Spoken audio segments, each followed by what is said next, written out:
Now, in a landmark judgment on a climate change case, a group of older Swiss women have won the first ever case in the European Court of Human Rights. The Swiss women argued that their government's inaction to tackle climate change had put them at risk of dying due to a heat wave. The ECHR noted that the Swiss government had not done enough to combat climate change and it had violated some of their human rights. The court also underscored the government's failure to meet its greenhouse gas emission targets. The ruling will now force Switzerland to take greater action on climate goals, but the court dismissed two similar cases brought by 6 Portuguese youth and a former French mayor against their governments. I am so shocked, positively shocked, so happy because we could do something. We could do something. We could contribute to the future, to a better future for our children. Well, let's get the latest on this from Europe now and join DD India's correspondent Giles Gibson in Rome. Giles, what has the reaction been to the ruling on the Swiss case, and do you think it could lead to policy change?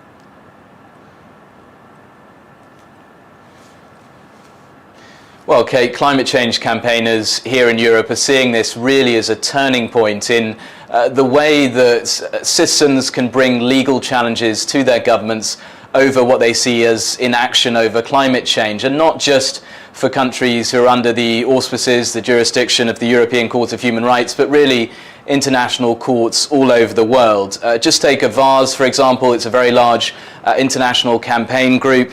They are saying that this ruling sets a crucial binding precedence, and that it could also serve as a blueprint to sue governments over climate failures.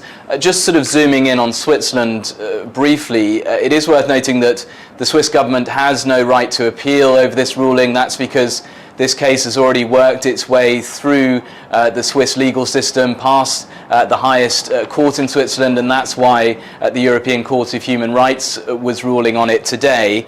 It could lead to policy change in Switzerland. At the moment, their emissions target is to cut emissions by at least 50% by 2030. That's compared to levels seen in 1990. But I think we have to stress here that the significance of this ruling really extends far beyond the borders of simply Switzerland. And just run us through why the court dismissed the other 2 lawsuits. One which was brought by young people from Portugal and another from a former French mayor.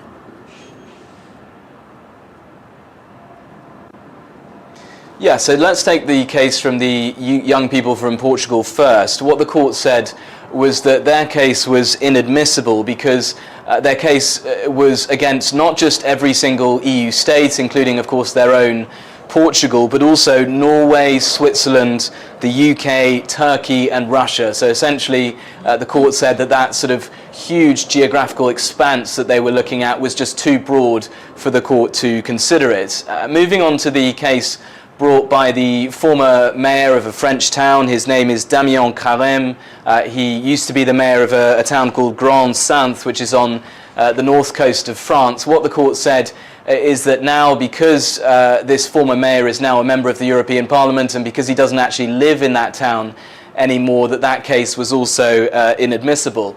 Certainly from the Portuguese youth activists who brought their case, there was a real sense of disappointment about this ruling as they were outside the court in Strasbourg when the ruling came down. But they also did say that as far as they were concerned, they were hopeful because of that ruling in the Swiss case, this sense that the court had made that clear link between inaction from governments on climate change and people's human rights. Giles, thank you. That's DD India's Europe correspondent, Giles Gibson.